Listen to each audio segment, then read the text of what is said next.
Io faccio la barista per mestiere in un bar della mia città. Però io mo vorrei proprio sapere, a te chi t'ha pigliato a fatica? Viene sempre un tipo assai curioso a fare colazione qui da me. Mi cerca sempre un bicchiere latte per insupparci dentro il suo biscotto. Di questa trasmissione sto sconvolto.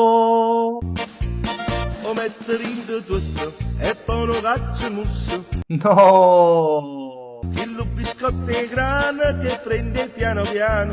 I grass casomai. Ma non vedi che gli una palla in sogno? Mi dice di provarlo e me lo mette in bocca. No! E posto come il prete si sponza e poi s'ammossa. Si sponza.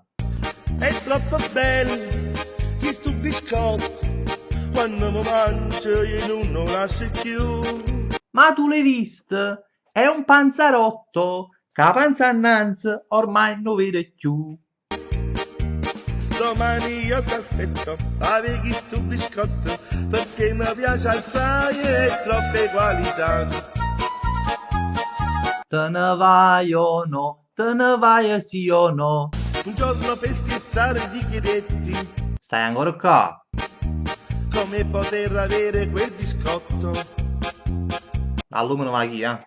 per gustarmelo con calma a casa mia. S'il s'ingazza io mamma. Mi dissi che lui non poteva, era una cosa di sua eredità. E si voleva ancora quel biscotto, su tantissimo poteva là. Basta!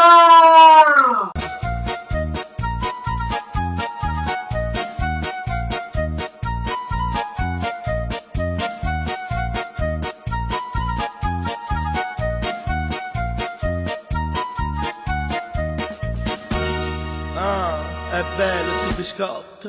Basta con sto biscotto!